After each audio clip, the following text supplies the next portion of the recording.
Welcome to the Nearshore Cafe podcast, home to the most interesting stories and people doing business in Latin America. Welcome to the Nearshore Cafe podcast. I'm Brian Samson, your host. Today we have a very special guest, Vicky Marco. But before we connect with Vicky, just a quick shout out to our sponsor, Plug Technologies. That's plugg.tech. Plug provides software developers all over Latin America to U.S. companies. Vicky, welcome. So nice to have you on the show today. Hi, Brian. Thank you. Nice to be here. I'm so excited. Good. Hey, Vicky, I loved how well-traveled you are, and I think that's a great place to start. So just to set some foundation, like where are you from originally, and then where have you migrated over this past year? Yes. So I'm from Argentina.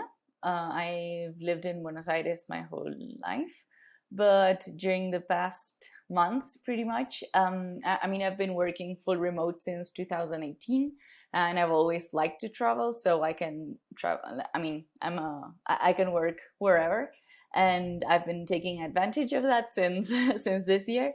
So I'm from Argentina. I'm currently in Ciudad de Mexico. I came from Brazil, and just to add up, I work for a company that is based in Colombia, so that makes it like a good mix. Amazing. And you said Buenos Aires, like city of Buenos Aires is where you're from. Yeah, exactly. I'm from the city of Buenos Aires. Yes, actually, I'm from the outskirts, but yes, mostly, yeah. Okay, excellent.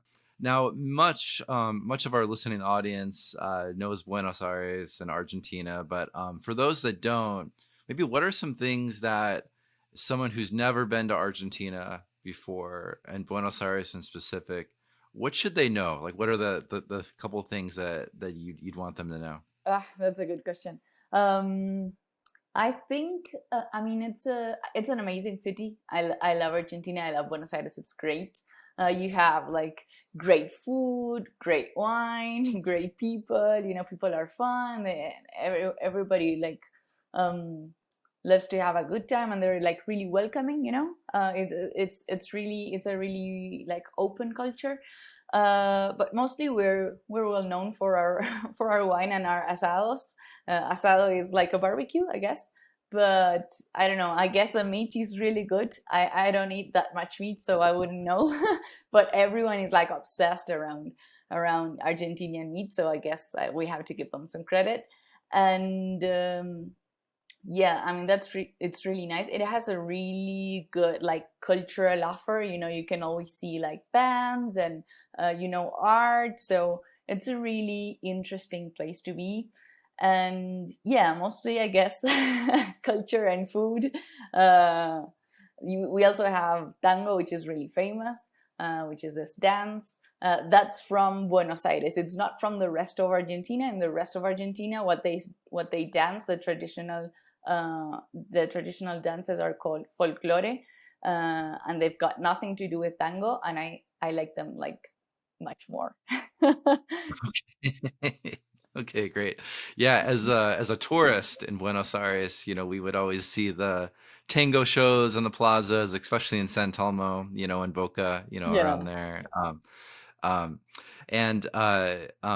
It's I of course am obsessed with the meat in Argentina, but an interesting piece that maybe not everybody thinks about is not only the Spanish culture and the steak, but the Italian side of that. And there were some amazing Italian restaurants and pastas and so forth. And maybe you can share a little bit about that. Yes, well, Argentina has a very like European footprint, if that makes sense, like especially Buenos Aires. So if you've been in Europe, Argentina might ring a bell, because Buenos Aires is very similar to some of some European cities in the architecture and of course the food.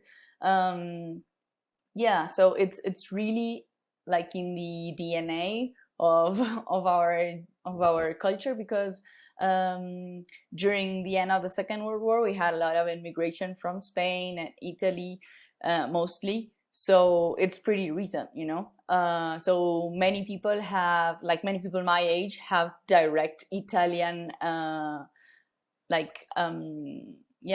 how to say, grandfather, grandparents. so it so it has a really, really like strong Italian thing about it. So yes, Italian food is a big thing, like pizza and pasta. Yeah, it's huge. Yeah. Now, pizza in Buenos Aires, especially, is quite unique. I guess I could say Argentines love their cheese. Yeah. I think I mean I think what we do is like we enhance whatever comes, so we have you have empanadas, which are like this kind of like stuffed things. They are all over the world, but in Argentina they're huge. You get your pizza and then it's like 1 kilo of mozzarella cheese, which is nowhere else in the world. But I mean, that's literally, we had this episode in Netflix where they showed you like a very traditional Argentinian pizza, which is called la meseta. It's really small, but yeah, like one of them has like a whole kilo of mozzarella cheese inside, and that is like regular. So so yes, that's what we do. Amazing, We amazing. over And exaggerate stuff.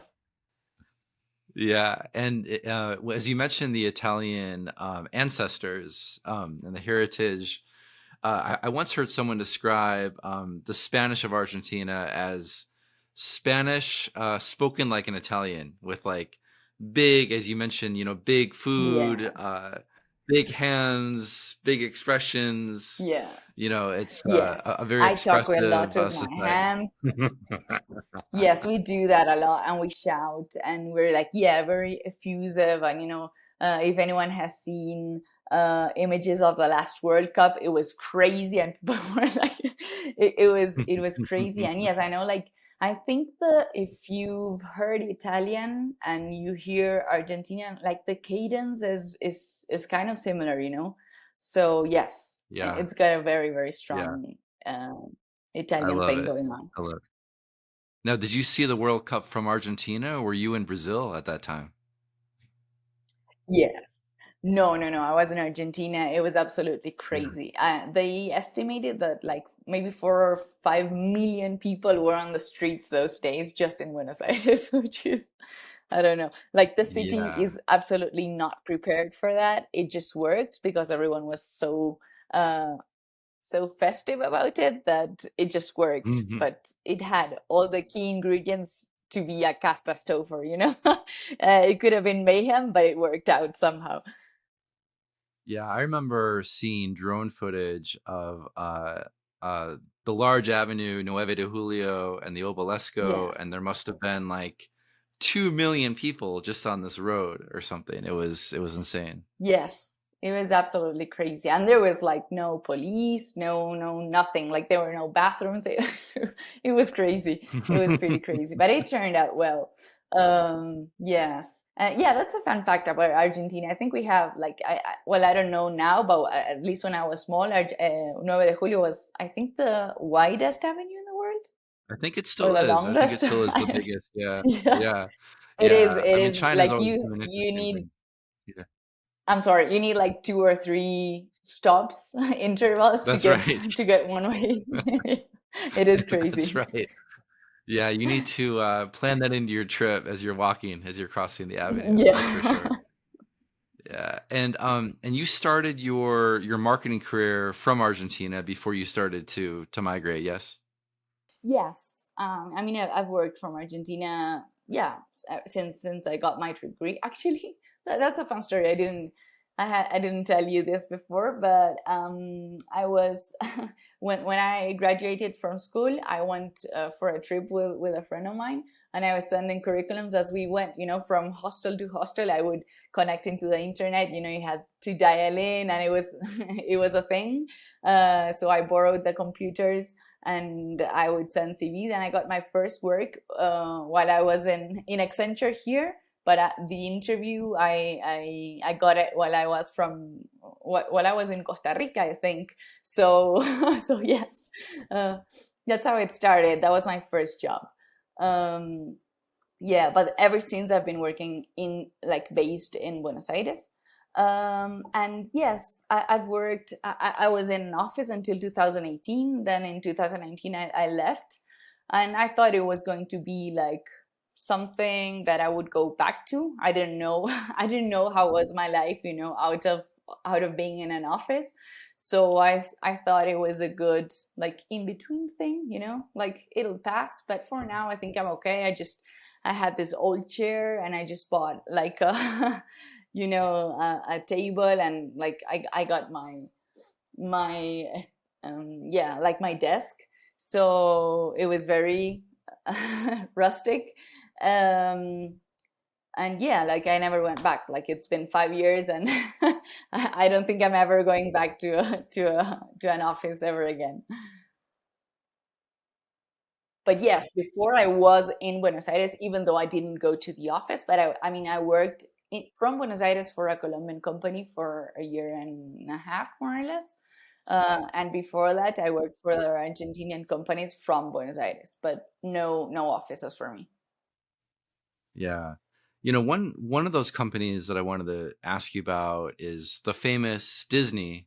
And I'll be honest, I just took my little kids to Disneyland last year, and many people know about Tokyo Disney and Disney Paris and stuff, but I had no idea about Disney's presence in Argentina. Can you give a little background on what Disney is doing there, and recognizing you're not there anymore, you're not a spokesperson for Disney, but I would just love to hear about what was Disney doing there? What was your experience? What was your role? How did that connect to Disney US? Yeah. Yeah, sure. The thing is, with Disney, everyone knows a lot about the parks, so parks are in Tokyo, and then in Florida and Paris, but then they have offices, just offices all over the world, right? So they have presence in different offices. In Argentina, we had the Latin America, the headquarters, and the Argentinian office, right? So we had two offices in one. And what we did was, we run campaigns campaigns and everything, but we managed businesses that were not related with parks, right? Parks are only in those places, but then you have presence. For example, you have live shows and you have TV shows, and in Argentina, a lot of local TV shows were produced. I don't know if you have kids, but yeah, it was not a big thing maybe in the US, but it was big in Europe. Violeta, which was our first huge hit as Latin Americans, and yeah, that was a production that we did from Latin America, and co-produced with Disney EMEA, but it was produced here, right? And so yeah, that's what we did. I worked specifically for the TV line of business, but then there were other live events, and then movies, what they call theatrical theater. I don't remember anymore, but yes. So you do those lunches and co-marketing deals and everything about creative and about local productions. We did everything, and of course there's the consumer products, which is huge, and those are also locally produced. It's not that they come from abroad, right? So there's a lot of business units, and it's just that parks, which is what we all think about when we think about Disney, those are not in Latin America. Yeah. Now, when we think about consumer products, I think our house is loaded with this stuff, right? We've got, the Mickey dolls and Mickey t-shirts and Minnie and all this. And Does that translate directly to the Argentina market? Is it localized at all? How is the buyer market look at those? No, actually, it's very, very standard. Like Disney, yeah, that's why they have such a strong, brand equity, and that's because they've managed to have this huge consistency over every market and over time. You see a Disney product and it's perfect anywhere in the world. So I mean, Disney is not cheap at all. It's not, but then it's always perfect, so they deliver like high quality standard, and that's what you expect as a consumer. That's why maybe if there is another brand and they have like this sloppy behavior, you'll look the other way. But if it's Disney, then you won't, because you really expect it to be perfect. So yeah, it's good though. Yeah, that's It's amazing. nice. That's amazing. And your focus was entirely on the marketing side when you were at Disney? Yeah, I've always worked at marketing. Yes. So yeah, I did marketing for the TV line of business, and I was specialized in local productions. Local productions are those TV series or shows that were locally produced, of course, and it was a big challenge, because normally things will come like from abroad, right, from the US or from Europe, and you just localize. Yeah, you make them, you translate them, and you make them like small adjustments for kids to be able to watch them in Spanish, right, or in Portuguese, because we also had Brazil in our scope of work. But then when you do a local production, you just have to do everything yourself, which is great. You have to create this brand, and see how you will be doing the go-to market, and how everything needs to coincide.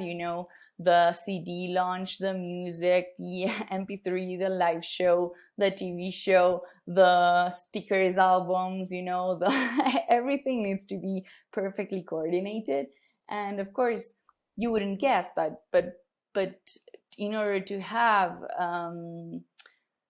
consumer products on your shelves at the same time as you have the show on air, that needs to be produced like years ahead.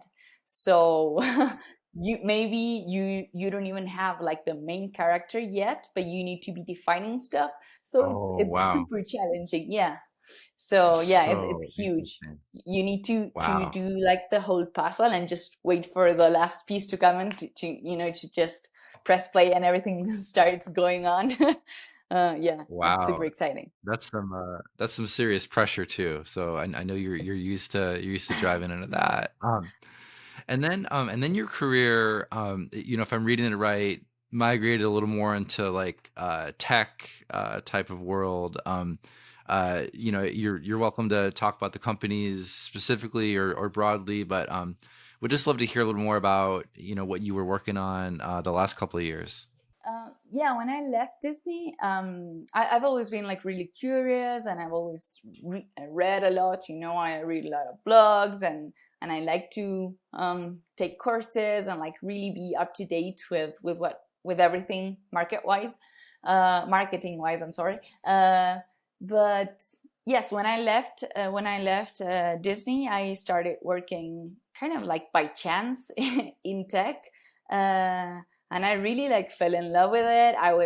I started to see that maybe what I was doing, which was a lot of like branding and advertising, it was great, but then it was very difficult to like to defend. It sometimes goes into this gray areas where it's just like what you like, what you don't like, and it's difficult to measure. But then when I started doing performance campaigns for small clients or whatever, because that's where I started. I didn't start directly on startups. I started doing performance marketing for small clients, and that was really, really defendable. You had this budget, and you had your channel, and we only charged for whatever we like whatever marginal gains we were giving them. So it was crystal clear. And I kind of fell in love with that. And I also fell in love with startups, and got into the startup world and the VCs, and I had to like relearn everything, because I was used to these huge projects, with years ahead of planning. And then I started hearing about MVP, and like, if you launch something you're not ashamed of, then it's late. And I was like, why? I came from Disney, quality was what I was used to do. And so how am I gonna launch something that I'm that I'm Yeah. not comfortable with? It was crazy for me. And no P&Ls, and no it was just, everything was just testing, and let's see what comes back. So it's huge, and MVPs. So yeah, I had to relearn everything. And it was really challenging, but then I kind of got the taste of it, and everything was like so fast. And I was used to seeing maybe impact like in the long term, but here in a startup, you change something today, and maybe tomorrow or the day after, you'll immediately see results. So it's huge. It's also a lot of pressure, because then you've got no one to blame, and no one to share the guilt with. So when it's good, you get all the applause, and when it's bad, you get all of the hits. But I found that really, really, nice and empowering. It was good. And so yes, that's why I've been working in tech ever since. Also, I started like getting into startups, and I was like, there must be some kind of marketing that is related to growing startups. This is huge. I hadn't heard about it, but startups existed before I discovered them. So yes, that's how I got into growth marketing, with some papers and small courses. And then I got into this really nice course that is called Growth Rockstars, and then I got into Reforge. So that's how I've been like training myself, to be up to date, because everything changes so fast. You need to be always learning.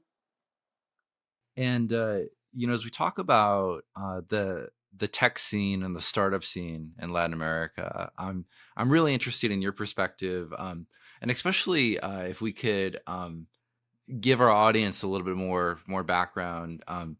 You know, most of our audience knows about like Mercado Libre and Globant, and some of like the major tech powerhouses. And they know, MuleSoft and Medallia and some other companies that have moved down there. But how about like the burgeoning up and coming startup scene? Maybe you could describe like co-working and how these startups are formed, and VC and the whole ecosystem. Like, what are you seeing, over the last couple of years? I think that what I've seen during the last years is that everyone is, more and more people are getting the grip on what a startup is and what venture capital is. And I've seen more people like chasing their own startups and doing their own things, and trying to get funded for stuff. And that's, 10 years ago, I think that was unimaginable, at least for me, or I hadn't seen a lot of it around me. But now, like, I say I work at a startup, and everyone knows what we're talking about, right? And so I think that is really growing fast in Latin America. And I think there are these like hubs where you've got a lot of things going on. Colombia is one of them. I think, we've seen Rappi, which was like the first one, but then there's a huge, like startup hub going on in Colombia, like Medellin. I haven't been there yet, but well, I worked at a Colombian startup. Also, yes, Argentina. Yes, Argentina has always had this DNA of entrepreneurship, but yes, but I don't think it's growing. Yeah, I mean, fintech is huge. We have Mercado Libre, of course, and Mercado Pago, which are huge. And this is crazy. When I was in Brazil a couple of months ago, and I was talking with this guy who was absolutely certain that Mercado Libre was from Brazil. you know. So that is crazy, and Mercado Libre in Brazil is huge. And so, yes, Brazil also has this startup scene, which is really, bubbling up. I've been in a co-work in Brazil, and there were a lot of course, not Brazilians, but a lot of people from Colombia, usually. And everyone, was working on different startups, and, everyone had their projects. Yeah, I was sitting side by side with this guy who saw I was working at Alegra, and like as soon as I stopped a call, he like started pitching me on his on his project, which was nice and fun. But yes, what we're seeing is that there is a lot of movement, and people in Colombia, in Argentina, in Brazil, and Mexico too. Yes, they're especially Mexico and Colombia are huge, markets. So I think what we're seeing, and what we'll probably see in the next years, as a trend, is that we will see more and more Latin American startups, which is just great, and like really, it's a really Yeah. exciting moment. Yeah. Yeah, Yeah, absolutely. When I think about startup centers, and places that are really thriving or they're trying to thrive, um, and some of the criteria that I think about a lot, of course, you need capital, you need funding in these yeah, markets, you need talent, you need energy, and then you also need knowledge and experience that's kind of recycled, over and over and over again. Like you have an exit and then you become a mentor, right? And like it yeah, just, or work at this company, it goes really well, and then you go to another company and you pass that knowledge down, right? yeah. So when you think about that, like capital, talent, energy, and experience and knowledge, um, where does Argentina rate really high on, and where is there maybe some room for improvement? I think Argentina rates really high in talent, right? We've got really like formed people, really educated people, especially because university, college, or school, yes, is free in Argentina, so it's public, and everyone can get a degree. So I think like the media is a really educated people, which is awesome, right? But yeah, I think there is a lot of talent, and also we've got like this thing going on where the market is so unstable. I guess like everyone is specialist in like doing everything as best as they can, and having the workaround, and they're very like creative finding solutions. That's why Argentinian people are very creative. That's why they always win those prizes in advertising. And yes, we have really good advertising. And I think that that creativity translates into, or cascades into, whatever we do, right? Because we need to be, we always know how the market is doing, because it's really unstable, and that doesn't happen if you live in a regular economy. But we always know about inflation rates and how the dollar is pricing, on different kinds of dollars. And so it's kind of crazy. It's a crazy economy. And I guess that makes us a really valuable talent, right? So I think we lack or we're kind of behind in funding, right? Um, and of course, I don't think there is like this huge tradition of entrepreneurship and those kinds of we did this huge company, and then we, I don't know, made an IPO, and now I'm a mentor. Those are like small cases, right? Well, you've got Mercado Libre. Of course, we had like Globant, which is huge. Those are huge examples, but it's not that regular. So we're starting to see those cases, but it's not like we've got a lot going on. So I think, yes, we'll be seeing more of that now that the market is opening, on Argentinians. It's not a thing from Argentina, but I guess it's all about Latam, and you know about this. But like frontiers are kind of diluting, right? So now talent can work from wherever for wherever. And that gives us access to different kinds of experiences, and maybe, hopefully, we'll see more of that, having had this huge experience and now turning the other way around and, giving that back. That is, I think we'll see that in the next years, hopefully. That's an excellent perspective and great segue into a topic I wanted to get your thoughts on. As uh, as there's more awareness, I think, going on than ever before in the States about Latin America, and of course, anytime you mention Latin America and talent, Argentina comes up. So there's a lot of like curiosity, I'd say, amongst like people that I know, business people. Um, for those that maybe, let's talk about marketing because that's your domain. For U.S. companies that are looking to Argentina, maybe for nearshoring opportunities to get work done out of Argentina for their U.S. company or U.S. brand, what advice would you have for them to find the right people and have a successful engagement? I think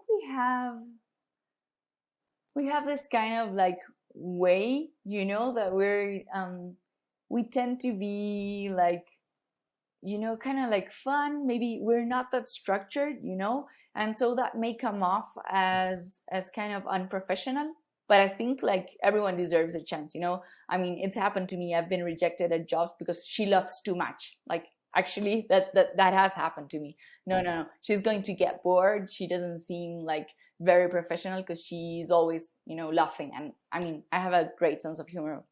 That doesn't make me unprofessional, but whatever. So I guess that can happen. Yeah. So maybe what I'm hearing is like recognize that passion and energy will be there's a lot of extroversion and fun, energy, passion, and don't be turned off by that. Like embrace it. Go into it.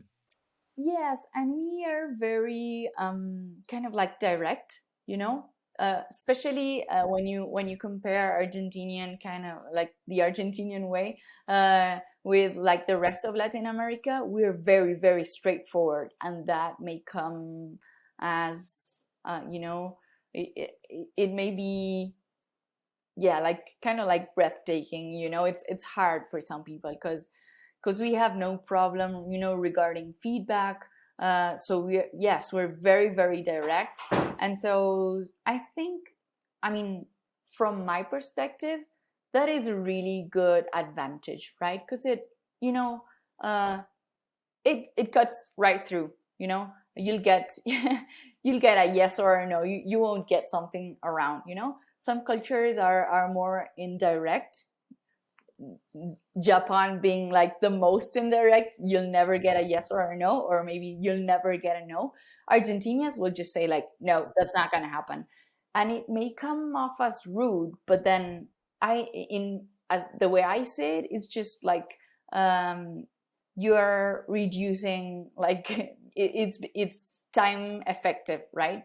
And I am very like that. So I mean, I've come across those challenges where it's like, I think, Vicky, you're being like very straightforward, and it sounds kind of bad or like kind of military, but then I don't know, I just think it's effective, and I think that is something that has to do with the Argentinian way, and that may come as something like of a disadvantage, but I really think that if you know that it's not personal, it's just the way we are, then it's good, and it's quick and it's fast, and then you'll just go grab a beer and everything will be fine. I mean, work is work, right? So yes, I think that's a good tip. Good. Thank you. I just have a few more fun questions here, Vicky.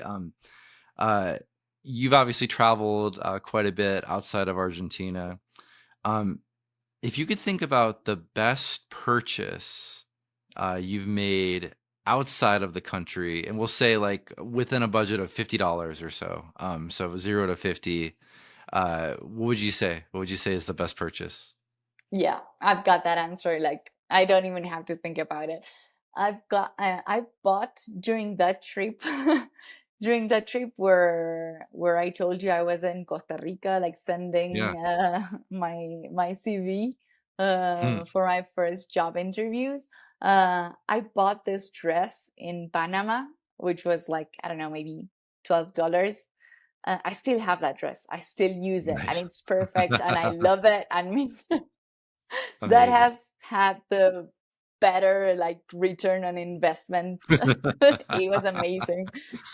I love it. I love that Excellent. dress. Yes, Excellent. that's a no-brainer for Excellent. me. Like, it's paid, it's dead. Excellent. And obviously, your English is not your first language, but you're very fluent in it. Do you have a favorite English word? Ah, I don't know. I think I mean, I do have some words in Spanish which I think sound funny, but then a word in English, I think like the word flake, kind of like, I don't know why, but I just think it's like cute, and it always sounds good. It's like flake. I don't know. I love the word. That's I great. know it doesn't make any sense. It That's just great. the sound of it. I just think it's cute. I love it. Excellent. Well, Vicky, it has been just a great pleasure having you on the show. I learned a lot. I learned a lot about Disney and perspectives and startup and marketing life. So thank you for your time. Let me just give a shout out to our sponsor here, Plug Technologies. That's plugg.tech. Plug provides software developers all over Latin America for U.S. companies. Vicky, thanks again, and hopefully we'll see you soon. Thank you, Brian. It was great. I had a lot of fun. So thanks for having me. All right. We'll see you all soon on the next show. Thank you. Thanks for joining us at the Nearshore Cafe podcast. Tune in next week for a new episode featuring another special guest with exciting stories.